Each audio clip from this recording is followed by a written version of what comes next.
Yoldaşlar, hər vaxtınız xeyir. Kursumuzda təşkil elədiyimiz sınağın məntiq suallarının izah videosu ilə tanış olacaqsınız. Burada 30 sual var, amma təxminən 20'sinin izahı olacaq və çalışacağıq ən çətin tiplərin izahını nəzərinizə çatdıraq. Həmin bu sual tipləri ilə bağlı videonun altında qeydlər aparacağıq ki, həmin sual tiplərinin bəzilərini öyrənə bilməsəz, həmin videodan linklərdən dəstək ala biləsiniz. Birinci sualımız Kakuro'dur. Kakuro'nun ümumi qaydaları var. Ümumiyyətlə, bu videonu dinləyən tələbələr bazalı tələbələr olmalıdır. Çünki imtahana az qalmış təşkil olunan bir sınaqdır bu. Deməli, Kakuro'da biz içərisində 0-dan 9-a qədər rəqəmlər yox, 1-dən 9-a qədər rəqəmlərdən istifadə edə bilərik. Yuxarıda qeyd olunur ki, 0-dan fərqli olan rəqəmlər və sətirlər üzrə həmin və yaxud sütunlar üzrə həmin rəqəmlərdən təkrarçılıq eləmək olmaz. Ümumi məqsəd bu. Baxın, burada var 17. 17 2 dənə ədədin cəmidir. 9'un və 8'in. Bura götürək 8 yazaq. Burada götürək 9 yazaq. Əgər yazdıqlarım səhv çıxsa yerini dəyişəcəm. Sonra 14'dən çıxanda 8'i 6 qalır. 6 da 1'in, 2'nin, 3'ün cəmidir. Ona görə götürüb bura 1 yazıram. 1 yaza bilmərəm. Çünki 11'dən 1 çıxanda bura 10 qalır. 2 de yaza bilmərəm. Çünki 11'dən 2 çıxsam burada 9 qalır. Təkrarçılıq olur. Onda bura 3 yazıram. Avtomatik 11'dən 3 çıxıram bura. 8 qalır. 8 və 3'ün cəmi 11 eləyir. 1 ilə 2 qalıb. Onları da buraya yerləşdirmək lazım. Tutaq ki 2'ni bura ataq. 1 də bura. Yanaşmamızın düz olub olmadığını yoxlamaq üçün belə eləməliyik. 26'dan məsələn çıxmalıyıq. 2'ni 24 qalmalıdır. 24'ü 3 ədədin cəmi kimi göstərməliyik. Hansı ədədlərin cəmi kimi göstərmək olar 24'ü? 9, 8 və 7 kimi. Deməli, 9, 8, 7'dirsə, 13'ü də necə parçalaya bilərik? Ya 7 və 6 kimi, ya 9 və 4 kimi, ya da 8 və 5 kimi. Bütün ehtimalları dəyərləndirməliyik. 30'dan da 9 ilə 8'in cəmini çıxanda, yəni 17 çıxanda qalır 13. 13 də 2 ədədin cəmidir. 6 ilə 7'nin. Gəlin cəhd eləyək. Buraya yazaq məsələn 7, buraya yazaq 6. Deməli, 26'dan bu 9'u çıxanda bizdə qalır 8 ilə 9. Bura 8 yazaq məsələn. Buraya isə yazaq 9. Onda 13'dən 9 çıxanda bura qalır 4. Bunlar eləyir neçə? 11. 18'dən də 11 çıxanda bura qalır 7. 15 də 7 ilə 8'in cəmi dəqiqətən. Əslində burada çox böyük bir şans oldu ki, mən nəyi hara yazdım düz çıxdı. Amma bu sualı həqiqətən də ilk dəfə dəll edirəm. Və ola bilərdi ki, məsələn, bura biz 7'ni yox 6'nı yazardıq. Uca bura 7 yazanda görəcəkdik ki, nəsə problem olur. Bir dənə üzürlü sayım, bir də yoxlayım. 8 ilə 9, 17. 8, 14, 4, 18, 10 və 16, 26. Bu da 11. Sütunlarda və sətirlərdə təkrarçılıq yoxdur. Deməli, düzgün həll eləmişik. Bizdən burada cüt və tək ədədləri istəyir. Cüt ədədlərimiz hansılardır? Cüt ədədlərimiz n-dir və m-dir. Biri 6'dır, biri 8'dir. N və m-ə cüt ədəd kimi baxsaq, deməli, A ilə B cüt ədədlər kateqoriyasına daxildir. Cavab B variantı olacaq. Aydındır. Keçək növbəti suala. Deməli, növbəti sualımız bir aşkar operatordur. Bu tipli aşkar operator dərslərimizdə də çox istifadə edilməyib. Çünki burada iki operatorun ortaq həlli eyni cavaba bağlanıb. Bu bilsiz nə deməkdir? Bu deməkdir ki, kəsrin sürəti sürətə, məxrəci məxrəcə bərabərdir. Qısacası yazacağıq. 2, biz bilirik ki, operatora x deyə bilirik. X bölünsün 3 bərabərdir A plus B'yə. A'sı 12'dir, B'si də 4. Cavab 16. Onda buradan 2x bərabərdir 48'ə. X bərabərdir 24'ə. Deməli, biz yuxarıdakı misalın cavabını aldıq 24. 12 ilə 7 isə bu operatora uyğun olacaq. Yazacağıq. 5, uca ona x yazmıram. Y bölünsün 4 bərabərdir A çıx B. Yəni 12 çıx 7. 5. Buradan 5y 20'ye y də bərabər olacaq 4'e. Avtomatik kəsirin məxrəci də 4'dürsə, 24'ü 4'e bölüb cavabı 6 alacağıq. Növbəti suallarla davam edək. Bəzi suallarda yoldaşlar mən izahı verməyəcəm. Çünki onlar çox primitiv sualdır. Video çox uzun olsun istəmirəm. Bu sual analogiyadır. Pomidor bostanda yetişirsə, ideyada beyində yetişir deyib düzgün cavabı verə bilərik. Növbəti sualımız bir ardıcıllıqdır. Çətin olduğunu düşünürəm deyə. Bunun da izahını vereyim. 2'den 3 almağın yolu çoxdur. 2'ye vurub üstünə, 2'ye vurub 1 çıxmaq olar, 1'e vurub üstünə 1 gəlmək olar və yaxud çox sadə qaydada üstünə 1 gəlmək olar. Biz burada ehtimalları azaltmaq üçün ya 3'dən 7'yə, ya 7'dən 21'ə necə gedib ona baxaq. Məsələn, 7'dən 21'ə getmək üçün 3'ə vurub 21, üstünə 1 gəlib 22. Fikir verin, 22'dən 89'a getmək üçün isə 4'ə vurub 88, yenə 1 gəlib 89. Deməli, burada 2'ye vurub 6, 1 gəlib 7. Burada da 1'e vurub 2, 1 gəlib 3. 1'e vurub 1 gəlib, 2'ye vurub 2 gəlib, 3'e vurub 3 gəlib, 4'e vurub 4 gəlib. İndi 4'e vurub üzr istəyirəm. 1 gəlib. Mən deyəsən orada hər birinə səhv dedim. 1'e vurub 1 gəlib, 2'ye vurub 1 gəlib, 3'e vurub 1 gəlib, 4'e vurub 1 gəlib. İndi 5'e vuracaq və 1 gələcək. Sonu 9 ilə qutan ədədi 5'e vuranda 45 eləyir, 5 ilə qutarır, üstünə də 1 gələndə 6. Bu sual primitiv sualdır. Sizin üçün sərbəst sual olsun. Kənarlardan yuxarı ilə aşağına alıb, kimlər həll eləmək istəyirsə screen götürsün və həllini fikirləşsin. Cavabı da videonun şərh bölməsinə yaza bilərsiniz. 17 ilə 19'a 1 baxın, 4 ilə 2'ye də 1. Onlardan ortaq cavablar almaya çalışın.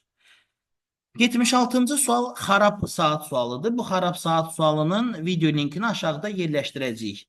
Və siz həmin video linkdən bizim bu sualı ilk dəfə YouTube'a qoyduğumuz videosunu dinləyə biləcəksiniz. Və yoldaşlar, bugün təşkil ediləcək webinarımızın da içərisində bu suala aid 2 sual həll edəcəyik. Oradan baxa biləcəksiniz. Bu sual hələ ki sizin üçün sərbəst mütaliə elədiyiniz bir sual olsun. Videonun altında xarab saat adıyla paylaşılacaq. 77 ən primitiv cədvəl tiplərindən biridir. Ona görə bunun da izahını vermirəm. A ilə B-nin cəmi 15, B ilə C-nin cəmi 11, C ilə A-nın cəmi 10'dur. Hamısını toplayıb 2'ye bölüb A, B, C cəmini tapırsınız. Daha sonra A var əlinizdə, B var. Bir-birinə vurub X-i tapırsınız. B ilə C-ni vurub Y-i, A ilə də C-ni vurub Z-i tapıb sonra onları toplayırsınız. Fikrimcə bu tərəzi sualını sürətli şəkildə həll eləmək olar. Yanaşmama baxın. Məndən nə soruşur? Məndən 3 dənə 3 bucaq soruşur. Necə toplasam 3 dənə 3 bucaq bir yerə toplaşar? Çarpaz. Deməli, 3 bucaq, 3 bucaq, şarik 3 bucaq. Bərabərdir. Şarik kvadrat, yanına da 3 dənə kvadrat. Şariklə şarik getdi. 3 dənə 3 bucaq bərabər oldu 4 dənə kvadratı. Cavab C variantı. Davam edirik növbəti suallarla. Bu sual ardıcıllıq sualıdır və sizdən X, Y, Z və K-nı soruşur. Yoldaşlar, həm sütunlar boyunca həll var, həm sətirlər boyunca. Sətirlər boyunca fikir verin. 1'in kvadratı, 2'nin, 3'ün, 4'ün, 5'in kvadratı. Burada 4, 6, sonra 8, sonra da 10 artıb. Burada 5, 7, 9, sonra 11 artacaq, olacaq 35. Burada da 6, 8, 10, deməli 12 artacaq, olacaq 40. Siz bunların hamısını tapdınız, amma belə də tapa bilərdiniz. 1, 2, 3, 4, 4, 6, 8, 10. Bunlar da üzü aşağı fikir verirsiniz. 1, 1 artır, sonra 2, 2 artır, sonra 3, 3 artır, sonra 4, 4 artır. Deməli 5, 5 artan bir ardıcıllıq da axtara bilərdiniz. Bəzən imtahanda olur ki, sətir boyunca görmürsən, sütun boyunca görürsün. Növbəti sualımız bir mətn sualıdır. Mətn sualını ayrıca qoyaram YouTube'a, dinləyirsiniz. Ağır bir mətn deyil. Ya da gəlin elə bu videonun içərisində izah edək. Azad, Camal, Fərhad, Davud, Bahar, Həmidə, Ellada və Gülnar adlı şəxslər iş üçün müraciət etdikləri şirkətin bir gün içərisində müsabiqələrinə çağırılıblar. Müsabiqə ilə əlaqədə aşağıdakı şərtlər məlumdur. Müsabiqələr 9-da başlayır və namizədlərlə yarım saat görüşülür. 12-də günorta yemək fasiləsi verilir və 13:00-a qədər təkrar müsabiqələr yenidən 13:00-da da təkrar başlayır. Yəni ortada 1 saat fasilə var. Belə yaza bilərik. Yaza bilərik 09:00 00 olmalıdır bircə dəqiqə. 09:00. Sonra 9:30-da ikinci adam girəcək. Sonra 10 tamam üçüncü adam girəcək. 10:30-da dördüncü adam girəcək. 11-də beşinci adam girəcək. 11:30-da altıncı adam girəcək. 12-də heç kim girməyəcək. 12-də abeddir. 1-ə kim abeddirsə bir də 1-dən sonra girəcəklər. Yəni 13:00-da biri girəcək. Görək ümumi neçə nəfər var? 1, 2, 3, 4, 5, 6, 7, 8. Burada neçə nəfər var? 1, 2, 3, 4, 5, 6, 7. 13:30-da da yəqin sonuncusu girəcək və bununla da müsabiqə bitəcək. Saat 9-da başlayıblar. Bunu bildik. 12:00-dan 13-ə qədər abed olur. Müsabiqəyə ikinci girən Camal olub. Bu birincidir. Bu da ikinci. Yazdım. Camal. Müsabiqəyə ikinci girən Camal olub. Davud müsabiqəyə 10:30-da girib. Davud da buradadır. Davud. Azad müsabiqəyə Elladadan dərhal sonra, fasilədən dərhal əvvəl girmişdi. Fasilə neçədə idi? 12-də. Ondan dərhal əvvəl 11:30-dur. Kim? Azad girib 11:30-da. Azad. Amma fikir verin, Elladadan dərhal sonra. Deməli Ellada da buradadır. Ellada girib dərhal sonra. Azad fasilədən əvvəl. Düz deyir. Sonra Bahar müsabiqəyə fasilədən sonra, lakin cüt sıra nömrəsi ilə girib. Bax, fasilədən sonra 2 dənə müsabiqə var. 1, 2, 3, 4, 5, 6, 7-ci girə bilməz. Çünki cüt deyil axı. 8-ci cütdür. Deməli, bu kimdir? Bahardır. Bahar müsabiqəyə cüt nömrəli sıra ilə girib fasilədən sonra müsabiqəyə ilk girən oğlandır. Oğlanlardan Camalın yeni bilirəm. Azadını da yeni tapmışam. Fikir verin. Plus kimi də tapmışam? Bir dənə də oğlan tapmışam. Davud. Neçə oğlan qaldı? Bir dənə Fərhad qalıb da. Deməli Fərhad neçəncidir? Müsabiqəyə ilk girən oğlandır. Fərhad oğlandı deyə girib birinci deməli. Sualımız nədir? Fərhadla Bahar arasında neçə adam var? Fərhad girib birinci. Bahar girib sonuncu. Opşi 8 adam var. İkisi bunlar, deməli aralarında da 6 nəfər var. Beləliklə, keçmiş qəbullardan birinin sualını gördünüz. Cədvəl, çətin deyərdim mən buna. 3-ü 7-yə vurmuşam, 3-ü 9-a vurmuşam 27. Əlavə olaraq 2-yə də vurmuşam, ortaya yazmışam 54. 6-nı da nəyə vurum? Sonra bir də 2-yə vurum, 48 eləsin. 48'i ne 2'ye vuranda 48 eləyir? 24. Deməli 6 vurulsun 4. Yoldaşlar, indi isə sizə göstərəcəyim sual YouTube'da hələ heç kim tərəfindən izah olunmayan bir sualdır. Bu sual düz xatırlayıramsa fevral imtahanında düşüb və Dövlət İmtahan Mərkəzi bu sualın şərtini səhv yazmışdı. Ümid edirik ki, növbəti imtahanda bu şərti düzəldəcəklər. Bununla bağlı bir bildiriş, xəbərdarlıq videosu da çəkmişəm və şərti indi mən sizə normal necə olmalıdır elə izah edirəm, diqqətlə dinləyin. Bu sual tipi əslində xəyali bölməyə aiddir. Bu hissələrin birləşməsi filan bu tipli bölmələrdən biridir. Burada gördüyünüz 5 dənə figuru siz 2 yerə böləcəksiniz. Məsələn, A, B, C və D variantları tutaq ki, eyni cür bölünəcək, Y yox. Yeni cavab kimi götürəcəksiniz. Çox primitiv bir nümunə göstərirəm sizə. Boş bir sahədə. Baxın. Düşünün ki, sizə bu fiquru vermişəm mən. Sonra bu fiquru vermişəm mən. Bir dənə də bu fiquru vermişəm. Yoldaşlar, bir dənə xətt çəkməyə hüququnuz var. Bax, bunu 2 yerə böldüm. Nə alındı? 1 kvadrat, 1 üçbucaq. Bunu 2 yerə böldüm. Nə alındı? 1 kvadrat, 1 üçbucaq. İndi bunu 2 yerə bölə bilərsinizmi ki, 1 kvadrat, 1 üçbucaq alınsın? Xeyr. Deməli, bu cavabınızdır. Aydındır. Bu sadə bir nümunədir. İndi isə özümüzün mürəkkəb nümunəsinə baxaq. Kifayət qədər ağır sualdır. Mən deyərdim ki, imtahanın 3 ən çətin sualından biri idi. Diqqətlə fikir versəz, sanki xəyalən bura bir ayrıca bir üçbucaqdır, bitişib nəyəsə. Gəlin qırmızı ruçka ilə çəkin bunu. Bax, buranı belə bölsəm. Nə alındı? Bir dənə dördbucaqlı, bir dənə üçbucaq. Dördbucaqlı 90 dərəcəlik bir dördbucaqlıdır. Üçbucaq da kör bucaqlı bir üçbucaqdır. Qismən bunu növbəti suallarda tətbiq eləmək lazımdır. Məsələn, B-ni necə ayırsam yenə bir üçbucaq, yenə bir dördbucaqlı alınar. Amma dördbucaqlının 90 dərəcəlik bucağı olsun. Üçbucağın da kör bucağı olsun. Baxın, elə buradan perpendikulyar endirsə, burada nə əmələ gəldi? 90 dərəcəlik fiqur. Burada nə əmələ gəldi? Kör bucaqlı üçbucaq. Eyni şeyi D-yə də tətbiq eləsək, fikir verin. Bax. Bir dənə, biraz yaxşı çəkim. Bir dənə kör bucaqlı üçbucaq. Bir dənə də 90 dərəcəlik dördbucaq. D variantında da belə ayırsam, bax. Yenə bir dənə kör bucaqlı üçbucaq. Bir dənə də 90 dərəcəlik dördbucaq. Amma C-ni lap buradan da ayırsan, bu fiqurun 90 dərəcəlik bucağı yaranmır və bu fiqurun bu bucağı kör deyil. Lap götürüb buradan da ayırsan, yenə bu fiqurda 90 dərəcəlik bucaq alınmır. Lap deyək ki, bunu siz 90 dərəcəyə oxşatdınız.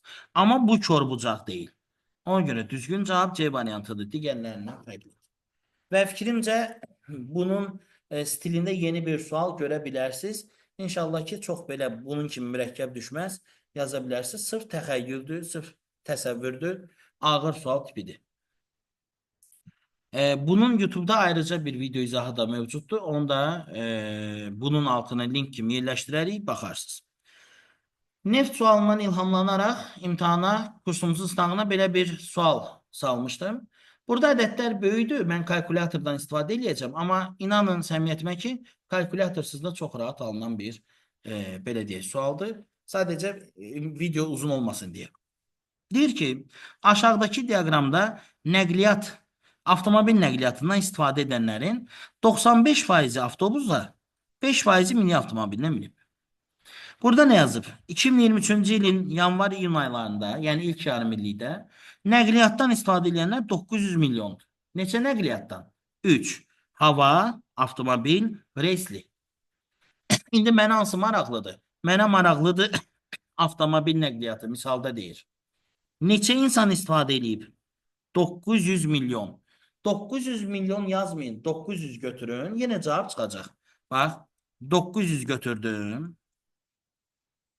Mənə deyir ki, 900 milyonun, yəni bu 900, düşün ki, anda milyon sözdə var. 87,3% nədir? Avtomobil nəqliyyatı. Bu ədədin 87,3%-ni tapırsınız. Bölürsünüz 100-ə. Təbii ki, burada 100 ilə 900 ixtisar gedəcək, 9 qalacaq.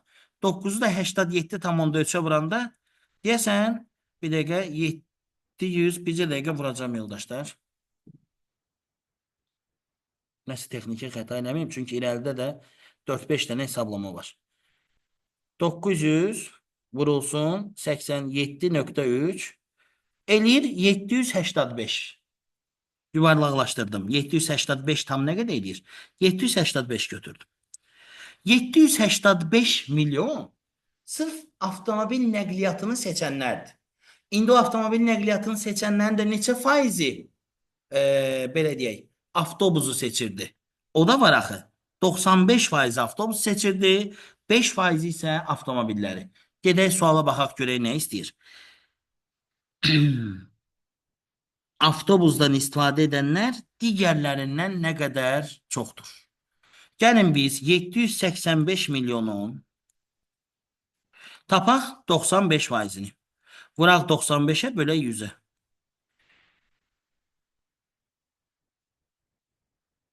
Eləyir 746 milyon.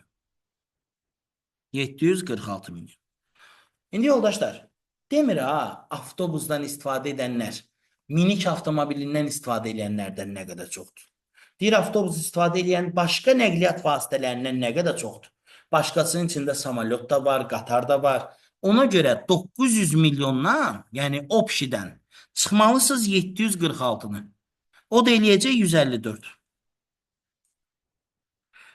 900 milyon opşi istifadəçi, 154 digərlərindən istifadə edən, 746 da avtobusa minən. İndi sual budur. Avtobusa minənlər digərlərindən nə qədər çoxdur? Bunu buna da böləndə təxminən 4,8, 4,9 alacaqsınız. Yuvarlaqlaşdıranda da təqribən deyir. Ona görə nə götürəcəyik? 5. Bax belə, bu da imtahanınızda düşə bilmə ehtimalı olan sual tiplərindən biridir. Yəni bu düşsə belə bir şey, düşünün ki, sizin iki ən çətin sualınızdan biri kimi bir şeydir. Fevral imtahanında ən çətin neft idi və bu idi. Bu sual. Yəni bundan başqa bütün suallar həqiqətən normal idi. Növbəti suallarla davam edirik. Məncə şifrələmə heç kim üçün maraqlı deyil. Hamı onu çox rahat həll edə bilir. Screen götürüb sərbəst sual kimi həll edə bilərsiniz. Ən primitiv tipidir deyə izah eləmirəm. Növbəti sual isə kubdur və kubun çətin versiyasıdır. Tələbələrin gözündə çətin görünür. Əslində həlli çox primitivdir. Gəlin bir-bir yanaşaq. Bax, bu da eyni kubdur. Bizim tələbələrimiz də dərslikdə belə sual görüblər, lakin adətən onların bu tip işlədiyi sualların çoxunda solda və sağda bir dənə ortaq üz olur. Əslində onlar düşünürlər ki, o ipucudur. Amma bu daha çətin gəlir onlara. Amma bu ondan da asandır. Gəlin belə yanaşaq. Birinciyə baxıram. Deyirəm, T ilə A necə dayanıb? Baş ayaq. Biri düz dayananda, biri tərsinə dayanıb. Gedib variantlara baxıram. T ilə A 2-də görün necə dayanıb? A T-nın ayağının altında dayanıb. A T-nın ayağının altında deyil axı, sağındadır. Ona görə ikinci bənd yanlışdır. Bu A-nı aşırtsam bura dayanacaq belə.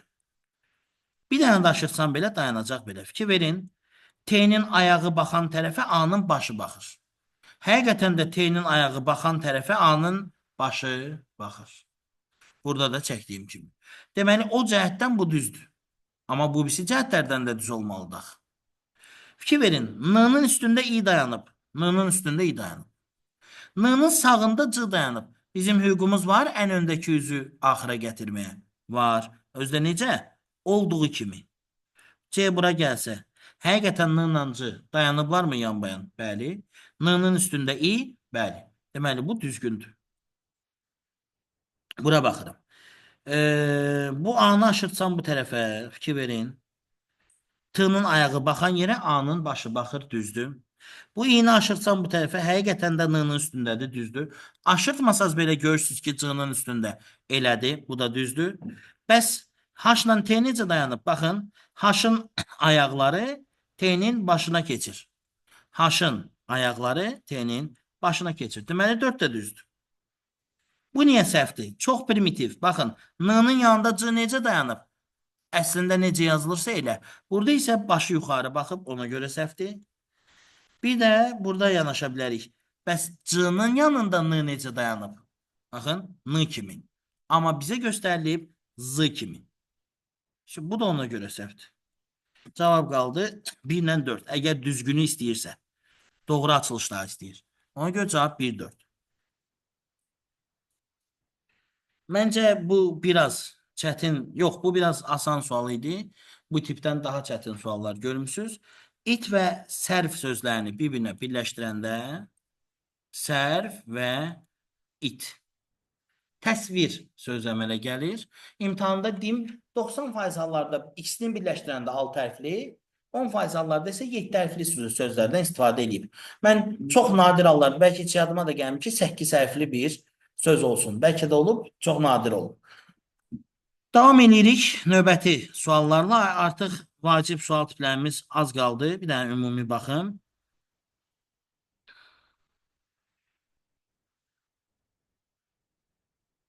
İzah eləyək bu sualı. Bu sual üçün xüsusi qaydalar var. Və biz dərslərimizdə də, YouTube'da da bunun hesablanması ilə bağlı qaydaları demişik. Lakin tələbələrimiz bu sual stilində o qədər avtomatlaşıblar ki, ona görə biz biraz hazır variantı əl atacağıq. Bu fiqur hissələrə bölüb əzbər bildiklərimizi toplayacağıq. Gəlin baxaq. Bax, bunu belə ayıranda dairənin dörddə biri olur.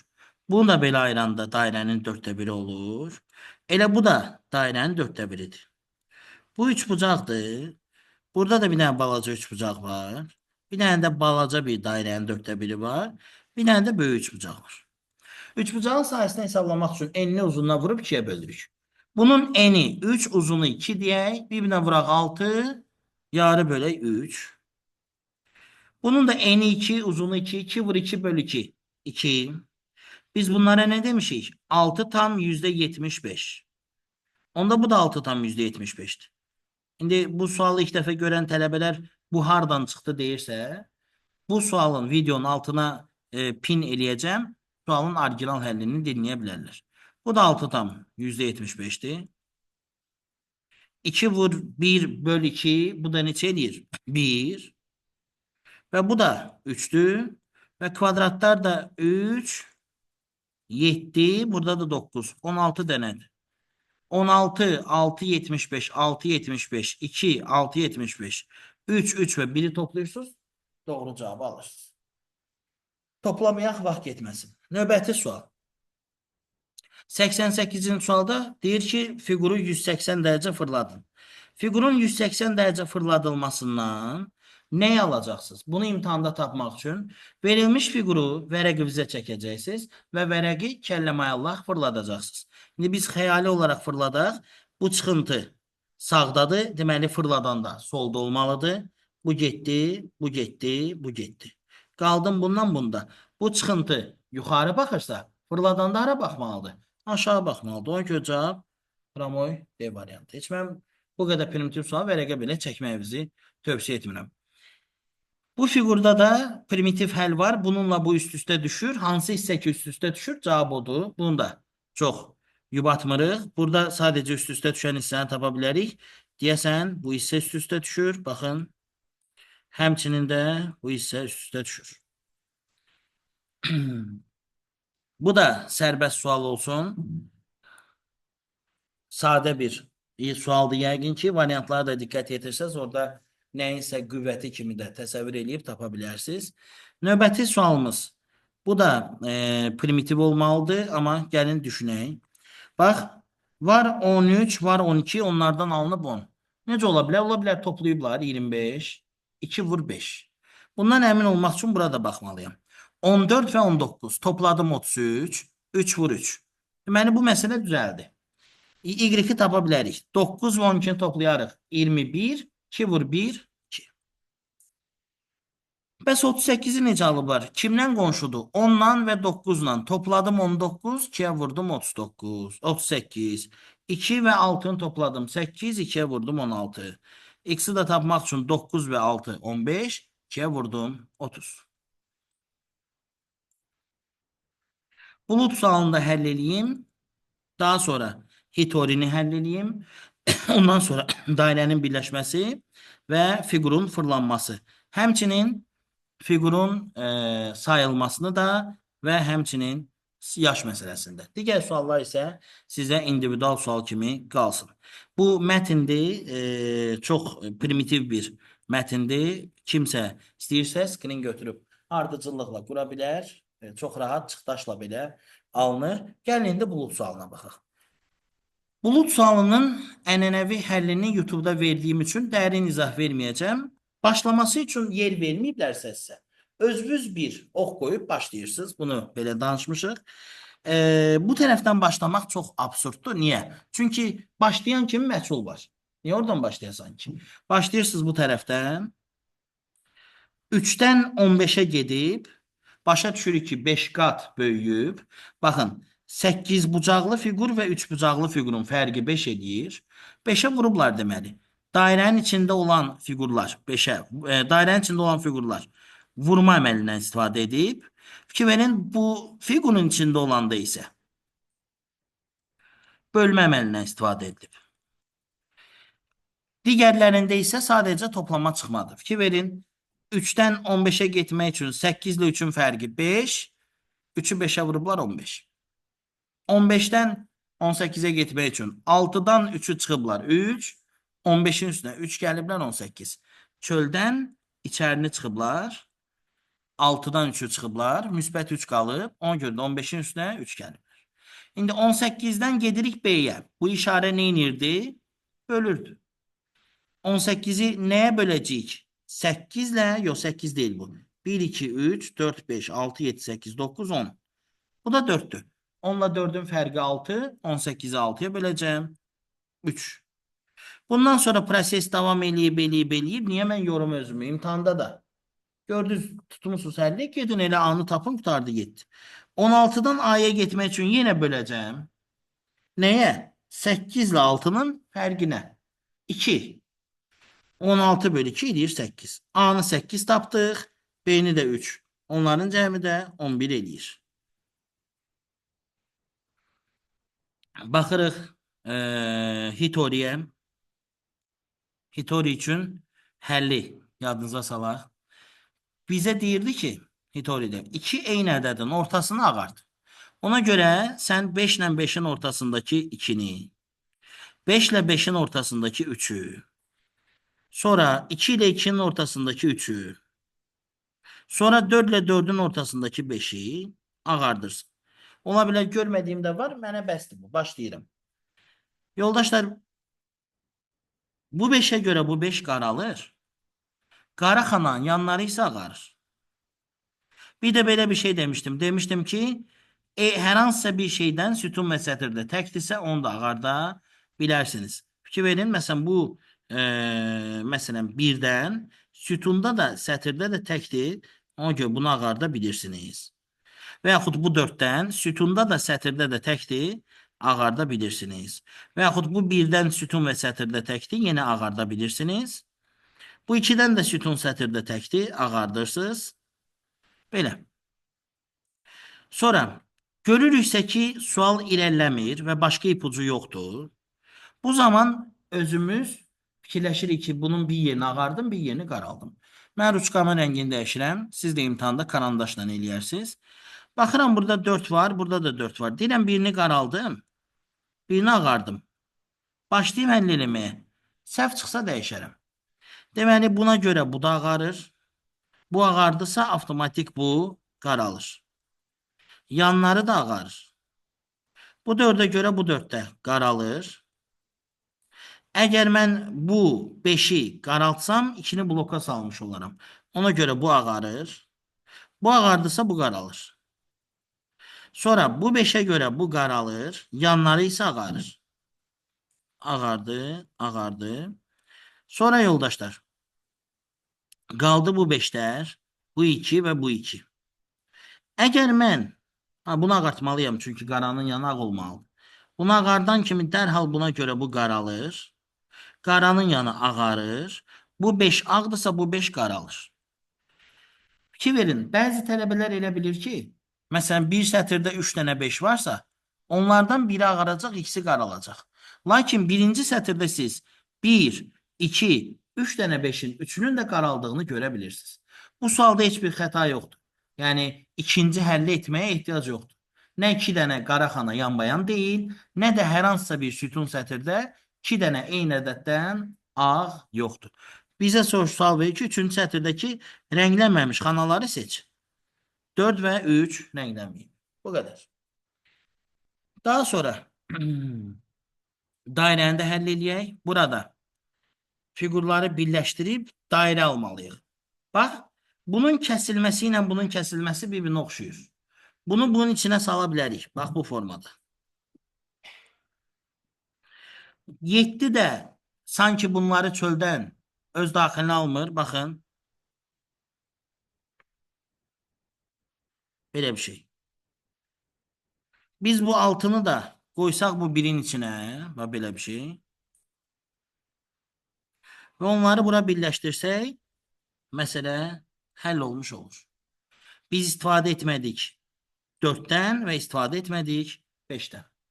Bu dairə sualda baxmayaraq sürətli danışırıq və sürətli də başa düşürsünüz. Hər zamanı ciddi vaxt tələb eləyir, imtahanda axıra saxlamaq məsləhətdir. Son 3 sualı həll edirik. Biri yaş məsələsi, biri fırlanma, biri isə fiqur sayma. Fiqur sayma ilə fırlanma aralıqsız 2 ildir düşür. Aralıqsız 2 ildir. Verilmiş figurda neçə üçbucaq var? 1, 2, 3, 4, 5. Belə saymayayım, çaşacağıq. Nömrələyirəm. A, B, C, D, Y, F, G, H, K, L, T, M, N. İçinə hərf yazdığım hər şey üçbucaqdırmı? Bəli. Onda o hərfləri sayıram. 1, 2, 3, 4, 5, 6, 7, 8, 9, 10, 11, 12, 13. Düz 13 dənə balaca üçbucağım var. Yəni bir fiqurdan ibarət. İndi 2 fiqurdan ibarət üçbucaqlı axtaracağım.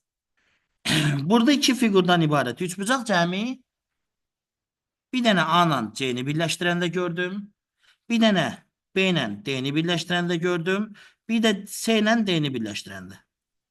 Başqa görmürəm. 2 fiqurdan ibarət üçbucaq. 3 dənə gördüm. Onları da yazdım bura. 3. Bəs 3 dənə üçbucaqdan ibarət üçbucaq görürəmmi? Görürəm. Görürəm HGK-nı, FYL-i və TMN-i. SDY rombdur. Və yaxud siz bunu da görürsünüz, bilirəm. Amma o 4 dənəlidir. Tələsmirəm elə. 1, 2, 3. 3 dənə də bundan gördük. İndi 4 dənəli axtarıram. 4 dənəli dənə var.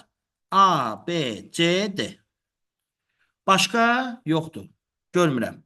Bir dənə də o. 5 dənəli 6 dənəli də yoxdur. Neçə edir bundan cəmi? Eləyir 16, 19, 20. Amma bir dənə də nə var? Özü var. O da eləyir 21. Bax belə. İndi isə fırlanmaya baxaq. Azalma ardıcıllığı ilə istəyir. Fiqurları saat əqrəb istiqamətində fırladırıq. Qara fiquru fırladıb qırığı alırıq. Baxın, bu qara fiqurumuzun bu çıxıntısı saat 3'ü göstərir.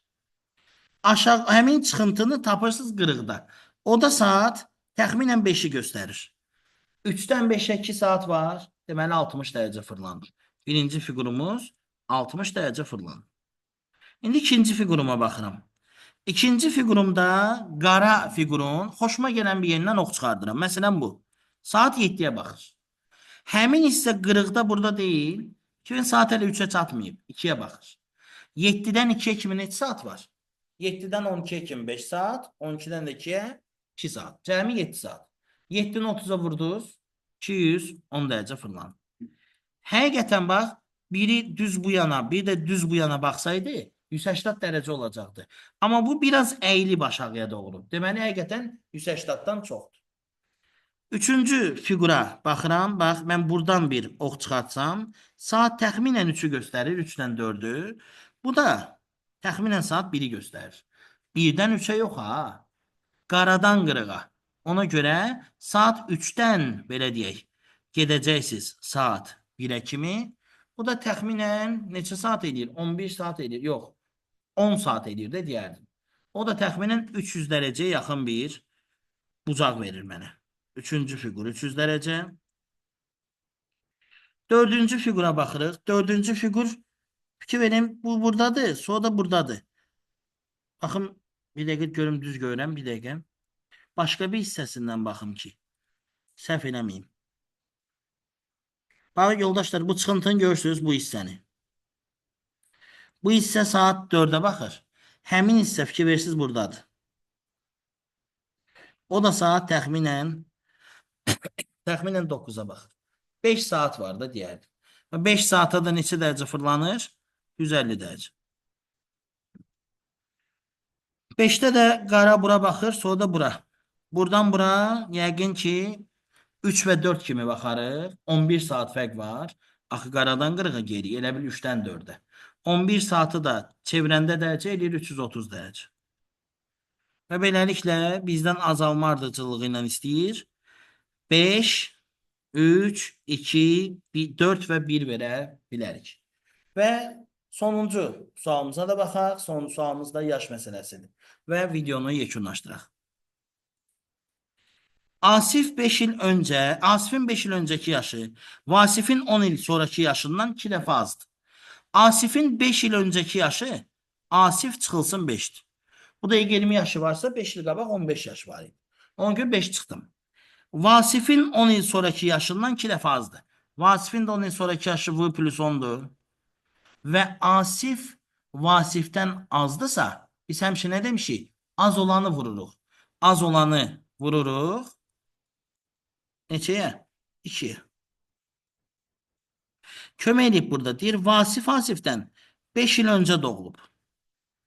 Asifin neçə yaşı var? Vasif Asifdən 5 il öncə doğulubsa yaşlı olan Vasifdir də. Yazırıq. Vasif bərabərdir. Asif plus 5. Düzdür? V'nın yerinə bunu qoyacaqsınız. Açıram. 2A çıx 10 bərabərdir. V'nın yerinə qoyuram A plus 5. A plus 5 plus 10. 15. A'nı atıram sola. Mənfi kimi gedir. Qalır A. Bərabərdir. 25. Asifin 25 yaşı var. Bu qədər. Diqqətiniz üçün çox sağ olun. Minnətdaram. İnşallah ki faydasını görərsiniz. Kanaldakı digər videolara da baxmağı unutmayın.